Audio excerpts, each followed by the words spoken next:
Welcome to Coil Coaching's Thriving One podcast. We're so glad to be back with you guys.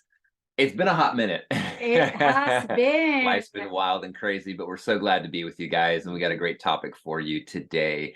But we just want to take a moment and we want to celebrate all of our graduates from our Kingdomize One program that's graduating this week. So excited for you guys.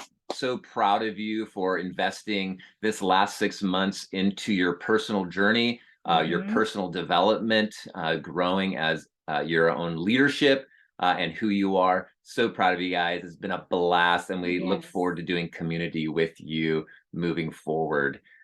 So what else? Yes, and we also are, if you guys don't know, we also have our Coil Coaching certification program. Yes. And they are also graduating.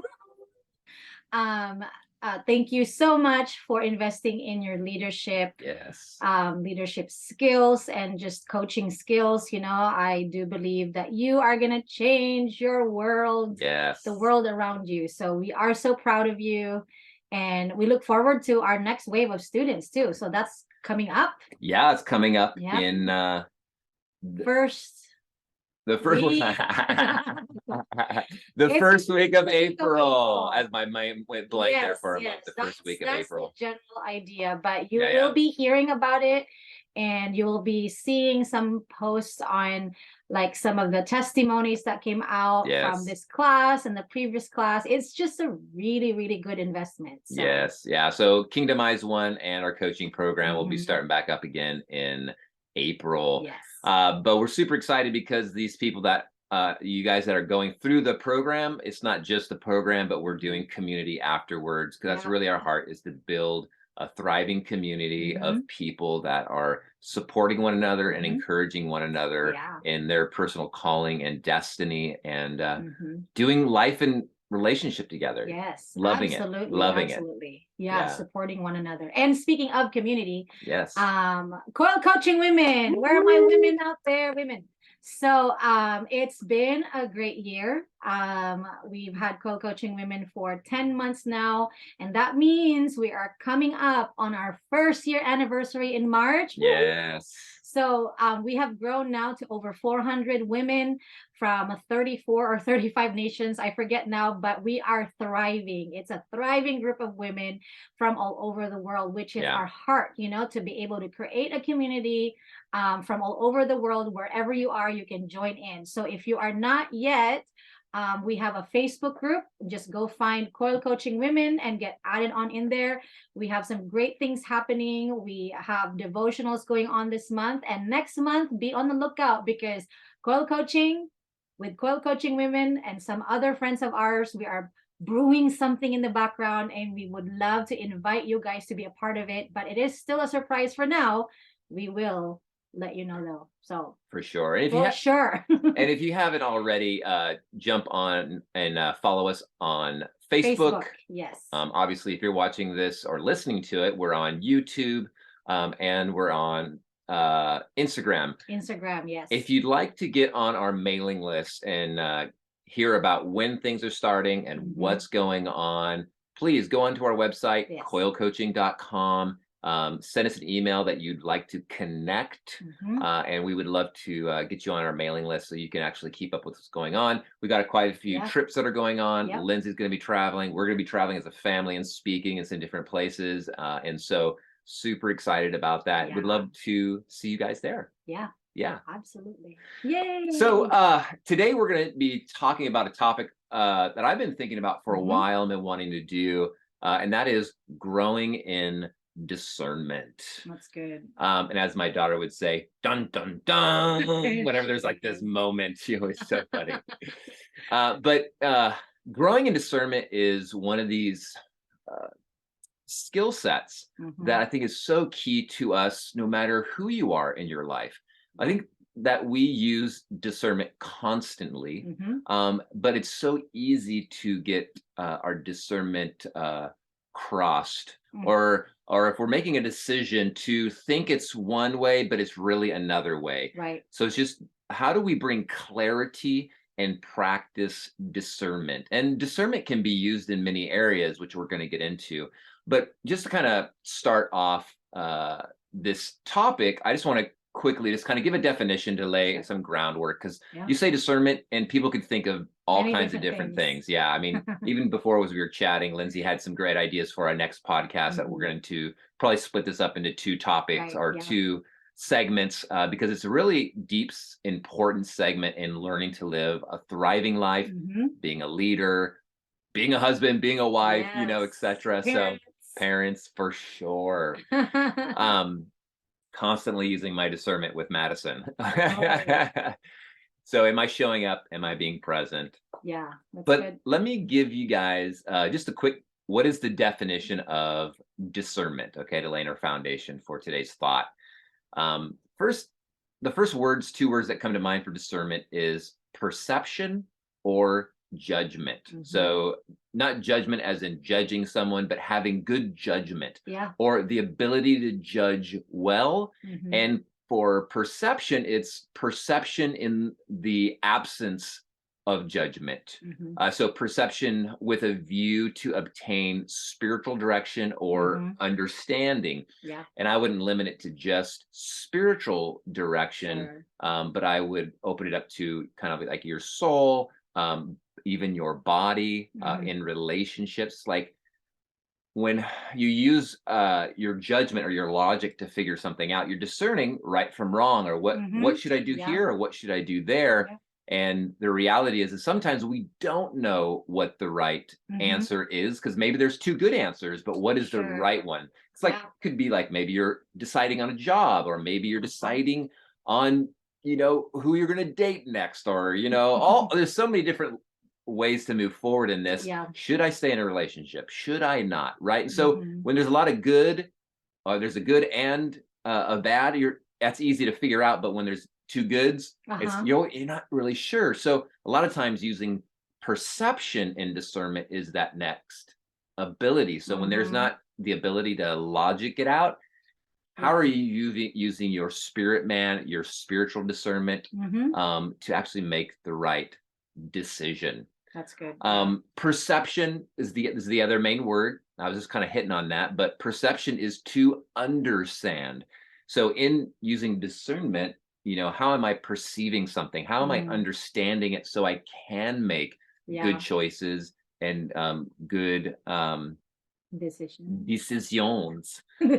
All right. So perception simply is the ability to see, to hear, or become aware of something through our senses. That's good. Yeah. And so I call this the state of being, or the process of becoming aware of something through our senses, be it physically. So your actual physical hearing, your smelling, your seeing, or the psychological perception, through how you're thinking, logic, certain emotional cues that help you make decisions. And then obviously there's the spiritual aspect, which I think you might jump into in the next session, along with something else. But like, how do we discern these spaces? So I'm thinking about, I think I want to share a story kind of some of my discerning moments in my life, some marking moments, and some more simple moments. And we kind of started off, I want to talk about the level of discernment using perception, not using logic. Because a lot of times I'll make a decision, and sometimes we'll call this even a gut feeling, right? Because you're feeling it in your gut. I think of the gut is like, it's the deeper part of who you are. You're logically thinking up here, but in your gut it's down here, and you can't quite see why, but you have a sense this is the way. Right. Yeah. I remember when we were living in the Philippines. This was before we were married. But it was a moment that marked me in my younger years on recognizing my ability to discern things, or to know things without it being logical or making sense. Right. And so I had been in this season of fasting. We used to fast all the time. I think it messed up. I think it messed up. I think it messed up my metabolism. I haven't been able to get over 185 pounds. Probably good for me, not good for others. But I was fasting for 3 days because I was believing for some healing because I was a missionary at that time. I didn't have a lot of money and I couldn't go to the doctors because I was dealing with some back issues. And so I was fasting, believing for a breakthrough in my healing for my back. And so I went through that time and I came out on the other side of that. There's a lot of crazy stories during those 3 and 4 days of me fasting, besides getting healed, which is a crazy miracle in itself.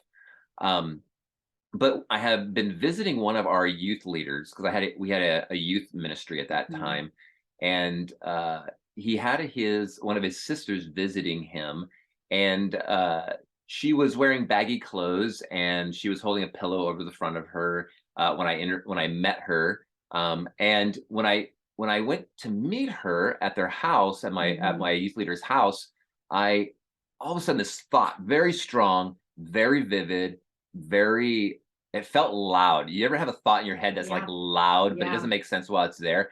I had this sense that told me she's pregnant. Wow.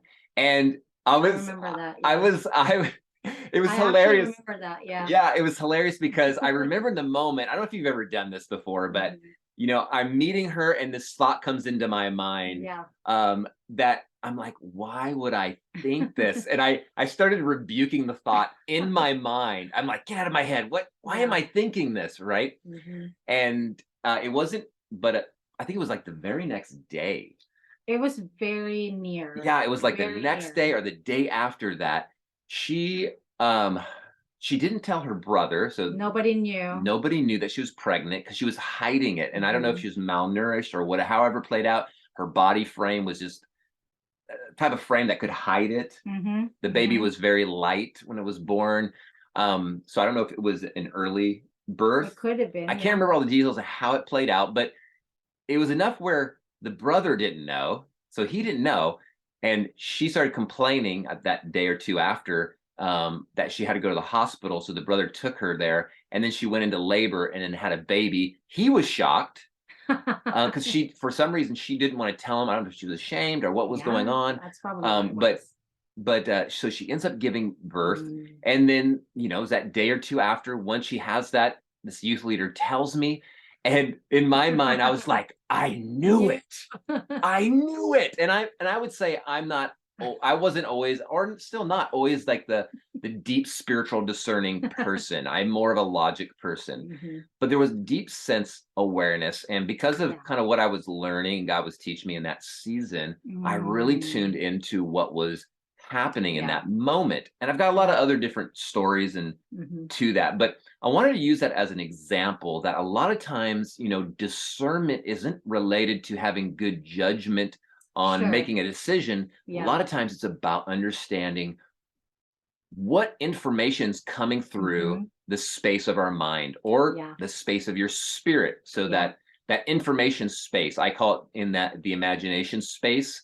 Because for me, I kind of got this audible word in my mind. So I would say it was in the imagination space that let me know. And for those of you that understand the prophetic and how that works, this is how we get specific words for people from God, is understanding, what's God's heart for somebody. And we kind of hear this information, be it visually, pictures, audibly, within our mind.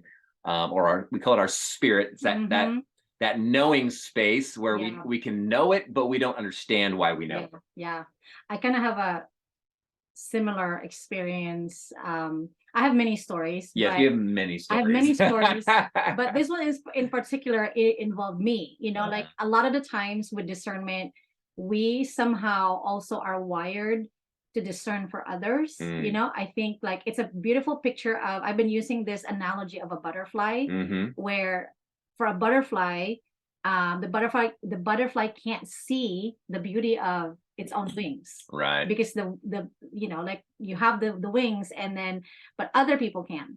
So I see it this way, sometimes discernment, that's why you need community, the community aspect. Like I think Matt's, I don't know if we're going to talk about that today, but that's why you need community, because sometimes like you can't see your worth and your value, but other people can. And so when they see that, they speak it out to you, and then you're gonna have to trust that God placed you in that community for you to trust his voice through them. So anyway, but this time, this particular one, it was more for me, you know. So for me now, like, you know, I'm in my head a lot, in a way where I talk to myself in my head, you know, and sometimes that's where I hear the voice of God in my heart, you know. And but his voice is like anywhere between Matt's, you know, like sounds like Matt's voice, my mom's voice, my dad's voice. Like it's just, it's something that is safe and comforting for me. But in this time, it was in my voice. It was really interesting. I was driving along one of the streets here where we live, and it was at nighttime, and it was just like this really weird voice that came that says, I need you to slow down. And I'm like, slow down? Like, who is that? You know, and it wasn't audible, but it was just this like thing in my heart that said, I need you to slow down. And then by the third time, I was like, I need you to put your foot on the brakes. So I'm like, I'm not in my head. I'm still trying to overanalyze it. Right. Because I'm like, I'm not going to do that. Like, because, you know, if I did that, maybe, I don't know, there's a car behind me. But anyway, I did it. I did it anyway. I'm like, what have I got to lose? So I put my foot on the brake. And as soon as I did that, I went from like maybe 45 miles or 30 miles. I don't remember now, 45 miles to like maybe 20, 15. Like, so it's like, it really went down. Yeah. And after that happened, you know what? A white truck went in front of me. Yeah. From the opposite direction. And it just passed me. And I'm thinking, oh my gosh, I could have actually been hit by this truck. But because I stopped and slowed down, it went past me and it hit something on this other side. Oh, wow. Like, you know, not another car, but went to, it was he was out of control. It was out of something. Yeah, and I think I don't think he was drunk. I think there was something wrong with his vehicle, is what I think I found out later. And but it was really interesting because it didn't make sense, like what you were saying. Right. But at the same time, like I could have, and this is the thing too, I could have. I'm not denying I heard it, but it's another thing to actually do something about what you heard. Yes. So if I could say like I heard it, but if I didn't do anything with it, like, ooh, I could have still been hurt. Right. But it's a really, really, really weird and beautiful way of describing what that could look like for us, you know? So anyway, I'm just glad that I listened. So listened, meaning I did something with the voice that I heard. Right. Right. Yeah. And I think like God is, you know, we can call it God speaking to us. It could be called a spiritual awareness or awareness beyond what we can logically understand. So I think there's a lot going on beyond that. I would lump it more into the spiritual awareness because because a lot of things we can't explain, we can't easily just lump into it being in the spirit because we don't fully understand the spiritual realm. Like I could say, I look at my hand, I see blood vessels, etc. We can say, I understand the spiritual realm based upon experience and others' experiences, right? And I think one of the key elements, and as we're just starting to unpack this, we're both getting really excited, and I think we'll make this into a 2 or 3 part podcast as we move forward. But I just want to kind of get the topic going. I'd love to hear from you guys too. If you're watching this on YouTube, go ahead and leave a comment in there about questions related to discernment or what you might want to know. We want to hear about it so we can add it into our next podcast. But the thing I think I really wanted to hit on with discernment is understanding what voice is talking. Because that's the biggest thing here. Like we're talking about things that don't make sense, but there are many voices that do make sense. And when you're making a decision, or when you're just trying to discern what to do or perceive what to do, sometimes if we don't have the skill set to recognize what part of us is talking, then we make a decision based out of, like, let's say it's my soul that's talking, based out of fear, rather than by faith or by hope or by love, right? Or I might be making it get stuck. I think fear is one of the best ways because fear is a voice within us. And fear isn't a bad voice. I think when we talk about emotions, we talk about emotions being very neutral, that good or so positive or negative, or we call them green light or red light emotions. You know, they play a function, they're not actually guiding us, they're communicating information to us. And so, to demonize our negative emotions, so anger, depression, anxiety, sadness, okay, you put a negative emotion in there, and that's what you might, we don't want to demonize those emotions. Those emotions are actually giving us information, but we can get trapped in an emotional red light or negative emotional dishwasher, as it were, or a washing machine, and they can kind of consume us if we don't know how to navigate with them. And that's one of the big key sets that we teach in our personal development program called Kingdomize One, Thriving One. Is like how to discern what voice is speaking by understanding what part of who you are, spirit, soul, and body is speaking. And so a lot of times when I say discernment, I would say the older me, when I was a lot younger, would say, oh, that's my spiritual man.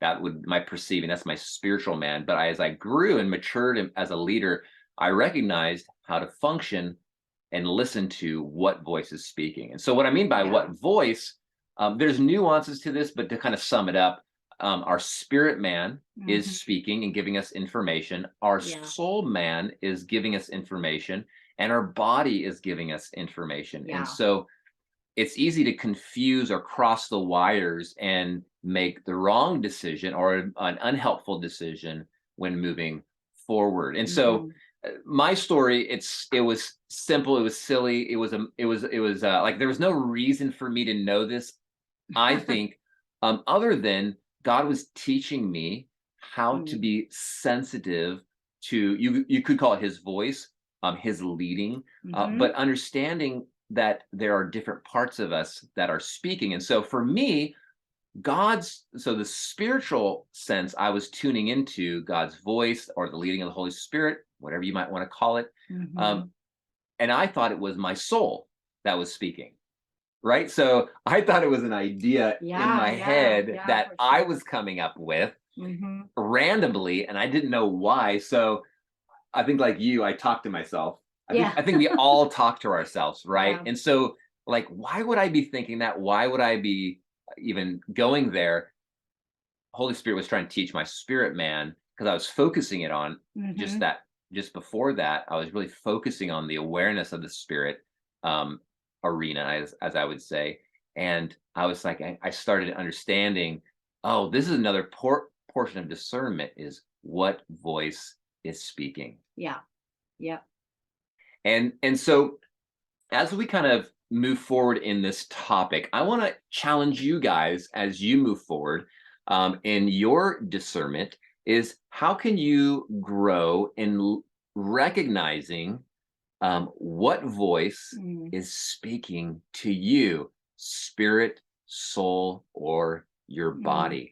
And when those parts of you speak to you, is it negative or is it neutral? Because I think we easily demonize even the body. We demonize the body as this thing that just do what I want, just get with the program, where our body actually is interconnected to our soul and our spirit man. It's all connected to function in love, as I would call it. If we were to talk about our mission in life, it is love.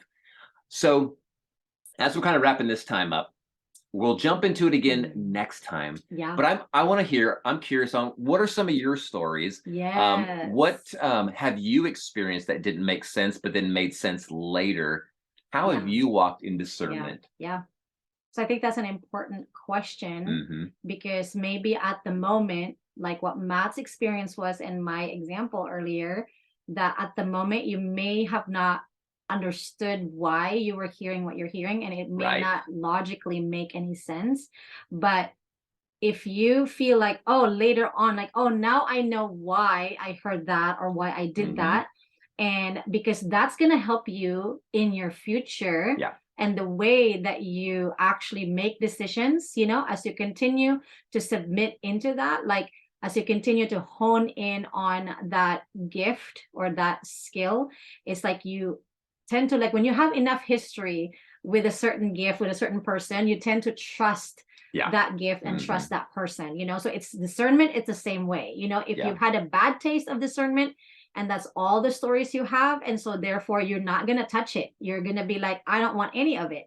But if the discernment has been like super helpful for you, like it's been a helpful tool for you to navigate life, whether it's in the simplest things or in the big decisions, and it becomes your friend, it becomes something that you can trust and have history with, and therefore you're able to rely on it, and you can have wisdom and understanding, you know, the perception, and you can run with it, you know. But it's sometimes like if you're new to it, or you've noticed yourself like, oh my gosh, like I can relate to Matt, I can relate to Lindsay, like I've experienced those things, but I thought it was just like I was just in my head, I probably was just talking to myself, or am I just hearing things, you know? Because those are some of the things, like if you're asking those questions, then most likely you are hearing discernment from your spirit, you know, or from your soul, or like from body, whatever it is. Like there is something that is trying to speak to you,